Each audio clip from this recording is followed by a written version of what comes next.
Hi, everyone. Welcome to the continuing series of podcasts, video podcasts. I'm Todd Maffin. This is Mark Blevis, who will appear on this side or this side. I'm not quite sure, but he's in Ottawa and I'm in Vancouver. And here's just a quick update on where we stand with the book, and then we're going to talk in detail about one of the major topics of the book. We've got lots of material in there. There is an entire chapter devoted to making your customer service more human. But where do we stand with the publisher? Like we've seen now the PDF, right, of the book's draft layout, which is exciting. Yeah, well, it is exciting. We went through, of course, we posted a 35-minute epic video, which I don't know how many people actually suffered through. I know Andrea, my wife, started watching it, and then you gave permission for people to leave if they didn't think they were going to be interested in it. And so she said, "Thank you very much, goodbye." Yeah, and all it is just a screen share for half an hour of us debating over tiny little line items of like, you know, is it enamored of or enamored with? And so you can kind of see behind the scenes of what it's like in the final editing phase of a book. It might be more interesting to people who are either writing books or plan to write books or who have written books, because it's kind of like this minutia. But I think it was fun that we did that, and thank you very much for suggesting we record it, because it's kind of for posterity, this, you know, remembering what we went through, because hopefully we do this again. Because hopefully the therapy will wipe it out of our natural minds or the meds.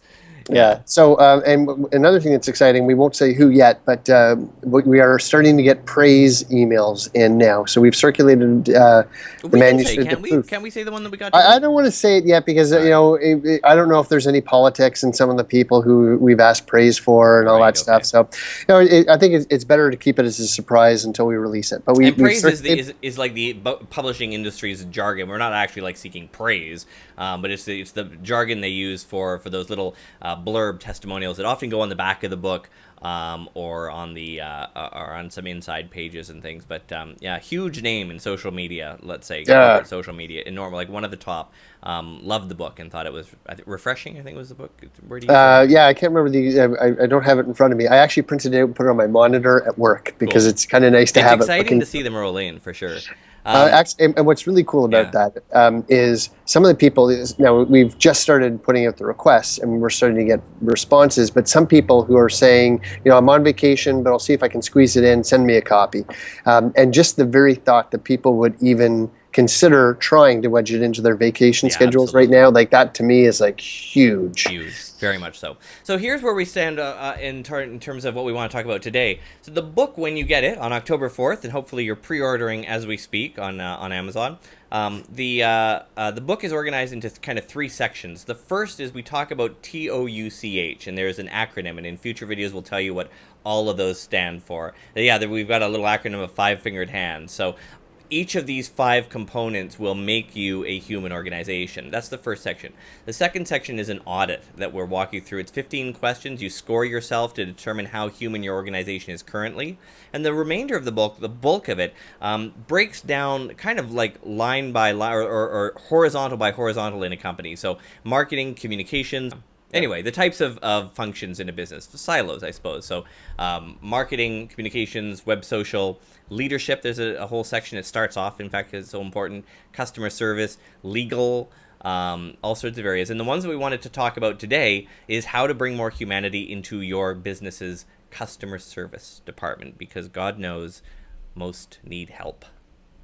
So I actually, I went outside of the book because one of the challenges we face, of course, is we had to be selective as to what we included in the book, because it's a 256-page book. It could have been a 2,560-page book, but you have to draw the line. So it was really hard to leave some things out. But the other thing is we also didn't want to use stories that were overly familiar to people. We threw a few in there because there's some consistency, and some people might not have heard some of the stories that many of us are very familiar with. But we threw in a lot of new examples. Being Canadians, we threw in a few Canadian examples, largely because in many of these books to date, Canada hasn't been represented. So we've got stuff from the United States, stuff from Europe, stuff from Canada. And it was kind of neat to throw in some local examples, both in Vancouver and Ottawa too. So I'm looking forward to seeing how people react to that. Yeah. But this is a great Canadian example. And I don't know, do you use FreshBooks? I do, yeah. Yeah, so we use FreshBooks with our company as well, and have always been blown away by the fact that FreshBooks, when you call for customer service, a human being answers the phone. There's no call answer. There's no automated attendant. Wow. You call, you speak to people. In fact, I've even spoken to the same people on a few occasions, not because the product it doesn't work, but because I have questions about how it can do something or if a new feature can be added, etc. And amazingly, some of these people remember dealing with you. And so it's, maybe I'm a memorable guy, maybe I was rude, I don't know, but it's kind of neat when you speak to somebody and they go, oh, I remember speaking with you before. So that's kind of nice. Earlier this week, Mike McDermott, who set up FreshBooks many years ago, sent out an email, was that earlier this week, July 23rd, announcing a round of funding. And I love the letter. I'm not going to read it here, but if you're on FreshBooks or if you can take a few moments, maybe we'll link to it. I'm sure it's on the FreshBooks blog. The letter is written in a very human tone. It's very conversational, and you can feel the enthusiasm and the thoughtfulness that went into a lot of the decisions, the challenges that Mike has had, starting this off and basically as a side project for his own work, and now it's turned into this massive business. I don't know that he intended it to be this way. And so it's a really well-written email. It lays out a whole bunch of things about vision and team and bank account, and those being the three elements to having a successful business. Mm-hmm. And it's when I read it, I felt like he was reading it to me, or he had written it to me. It wasn't that he was writing it to everybody. But the only thing that I would say that he missed out on the opportunity on is to put Dear Mark or whatever at the top of it. It just date, and then it leads right into a big step today, and but great email. So I wanted to highlight that, and before I hand it back to you for your suggestion. Oh, dude! There's a squirrel. The squirrel just did a total flying leap. That was awesome. Oh my god, that was cool. The other one is in a friend of ours, Scott Stratton, who, by the way, when we were starting this process of dealing with the publisher, was very helpful in giving us some advice. Yeah. Great author, great guy, great public speaker. For some reason or another, I found myself last evening going through some videos on Speaker Spotlight, which is a speakers bureau. You're very familiar with them, of course, and Mitch Joel we know is with Speaker Spotlight as well. But Scott is part of them. That bureau, and he did a presentation at their 2013 showcase, and he tells a story about being in a hotel in Atlanta, and it's all about customer service, and it's genius. So that is definitely something that we will provide a link to, and because this is a YouTube video, I think we can even put like a little pop-up, somewhere here or whatever that will link to that video, and you can have a watch. He tells a great story. He tells it in a really interesting way, and it's all about having that. Unexpectedly somebody answering the phone when you call when you're expecting an automated attendant and getting knockout service. Here's the thing about customer service, and we go back to this in the book plenty of times, is that customer service, 80% of it is about tone and voice. There are lots of ways you can, build technology, and we don't want to, the book is not saying eliminate technology and just answer the phones all the time, because, in the case of FreshBooks, they've got a big team, they can do that. Your business might not have a big team, or you might be the government, right? And you've got 1,000 phone calls coming in simultaneously every hour. But the goal of the book is to give you the tools to be able to put humanity into your business technology, right? So that you're not removing that layer. And tone is so important. And, one of the areas that in the book that we talk about in the customer service chapter is about shock and awe. We've known the phrase shock and awe, obviously, from the Iraq War. The Iraq War, yeah. But there's, you can implement shock and awe into your customer service, and it is easy to do, and it is cheap to do. And here's an example. I'll pull one from the book and one not. The one from the book is it was back in summer of 2007. There was a guy in Disneyland or Disney. I think it was Disneyland, yeah. Who decided that he would dress up as Santa Claus and walk around Disneyland.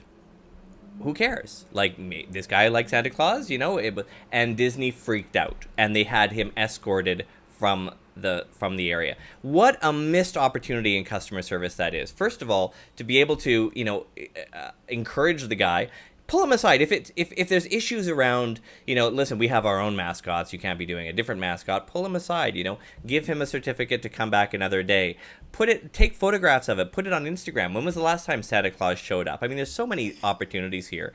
But even the shock and awe of customer service providing that, which will inject humanity in, can be done at a very simple level. And I sometimes I talk about in speeches the difference between the Doritos campaign and the Wheat Thins campaign. And Doritos had this campaign a couple of years ago, very complicated, cool but complicated. And the idea was that it would be they'd put out this potato chips and it just had a dollar sign on it, and it wouldn't say what the flavor was, right? And so you had to buy it, eat it, and determine what flavor you want to call it, give it a name, and produce a 30-second ad for it. It was a very complicated system involving scoring, and the number of shares you gets you, close to the amount of gets you closer to winning. If you won, then you got $250,000 plus, get this, Mark, 1% of global sales of the product forever.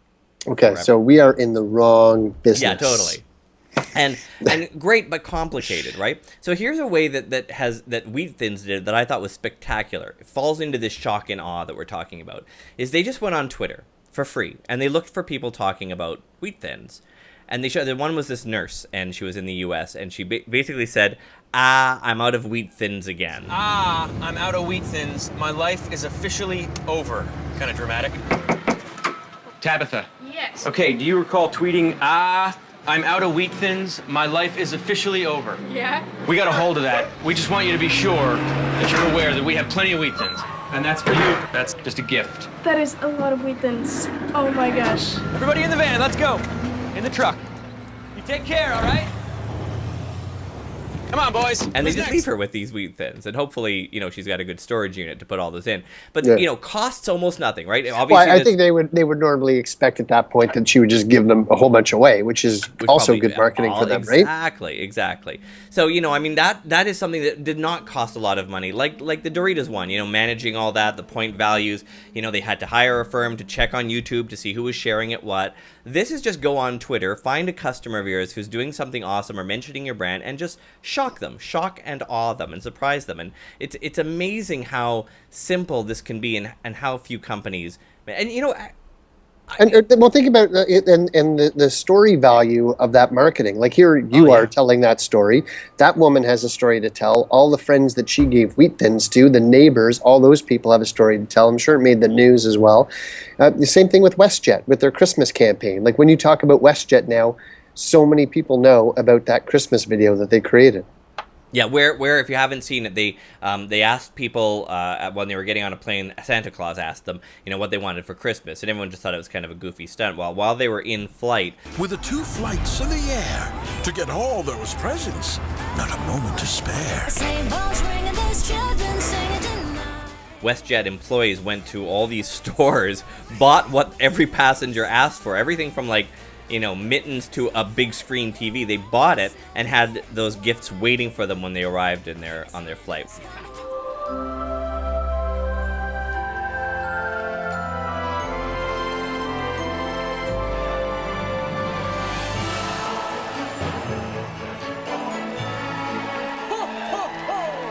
Merry Christmas!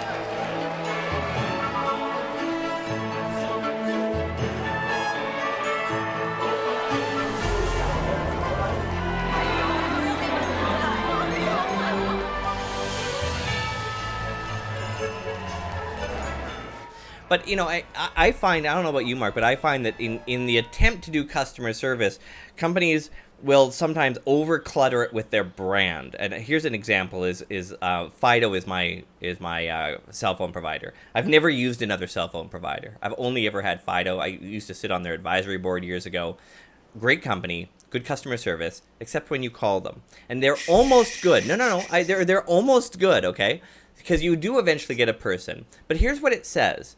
If you'd like to speak to a real person using Fido Answers, then press 1. If you'd like to use our automated system using Fido Answers, press 2. I don't know what Fido Answers is. They clutter it up. And here's it. Cable companies are the worst at this. My cable company has got this plan personalizer. And so for a while, I think they've turned it off now, but for a while when you called it said, if you're calling about your television, to activate it or to use the plan personalizer, press 1. For telephone service on the plan personalizer, press 2.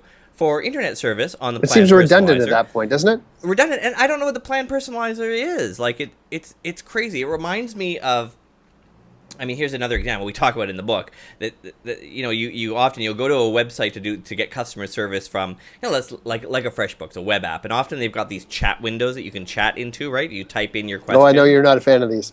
And frankly, I can live without them, but I have used them, and you know, they're handy sometimes when you're on a conference call. I'm a fan of them. I'm a fan of them if they do it properly. But but they almost all do it wrong, because here's the way these conversations happen, right? So you pop open the window, and I was trying. For instance, here's a good example. You know, on Amtrak's website, and I want to know if they can get if we can get special seating for wheelchair. My wife uses a wheelchair full time, so we need information about that. So first of all, they have this little box called Julie. Ask Julie. This seems to be these days corporate answer to customer service is robots. They're all called Julie for some reason. Coast Capital calls theirs Julie. We should put a Julie on our website. We have the book. We've got a chapter called "Beware the Julies." We talk about all of these, but Amtrak's a good example. So you type in like, "I need wheelchair accessible tickets." Okay, so the robot says to purchase tickets, and then it just sends you back to the original thing. So I type in again.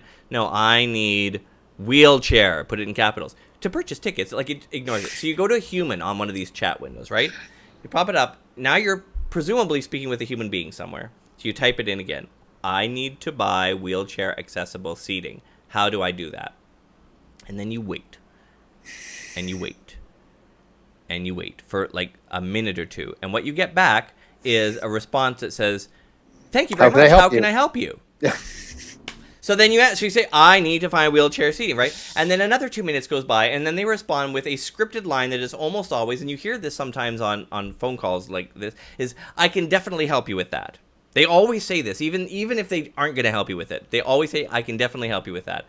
And then they disappear for 2 or 3 minutes. And here's what's happening on their end, behind the scenes. And this is where business technology has gone wrong, and how we want to correct this. We've got a section in the book specifically about these chat windows as well, as to how to do it right. What's happening behind the scenes is that it is an overwhelmed person, probably in another country, that has 20 of these chat windows open. Oh, yeah. You know? So you've asked a question over here, but they're busy answering a whole bunch of other questions. They may not have even seen yours. So because I'm kind of a jerk, every 30 seconds I go, "Hello? Hello, are you there?" I know they're there. They're just in another window. So then they'll say, "Yes, I'm working on your question. Just a moment, please." And then they go away for 2 minutes. Like, give me a break. So we're not saying in the book don't have, you know, business technology like these chat bots, but do them properly. And I think we've got a checklist as well, as if you're going to implement these kind of chat bots or even a good call center, the key 5 or 6 components that you need to bring more humanity, as we call it, to bring more touch into the business. So that's great. I think you know, that certainly sets up some of the conversation on the customer service side. There's lots of great examples, and more great examples are going to come in. And we're going to start doing some interviews as well with some people, not only in the customer service side, but in the marketing, the communications, leadership, legal, and human resources, all of which are sections in the book. And I believe we're talking about doing those as audio recordings. We already have, or audio podcasts. We already have a number of interviews done that we did for the book, which we're going to turn into short audio podcasts. So we're going to be doing, stay tuned, because we've got more videos coming of Todd and me talking. Hopefully that's interesting too. We have the audio podcast series coming up where we'll have guests on. And we have blog posts coming to touchthebook.com. So I think you'll put that again up there. I will put that Excellent. up there. So the conversation will continue, and we'll do more of these. And we're at a stage right now, Todd and I, that we're speaking several times a day because we're in like the final fastidious pieces of this book project now. And the book gets locked on August 15th. On August 18th, it goes to the printers. And available for physical buying on October 4th. It's available right now on Amazon. And we'd love to engage in the conversation. You just put a comment below on this YouTube video or wherever you saw us on Facebook, and let us know. I'd love to know what people's biggest customer service and technology issues are. I think that'd be cool to see for edition number 2. Yeah. Yeah. Good. All right. Thanks for watching. Bye for now. Bye.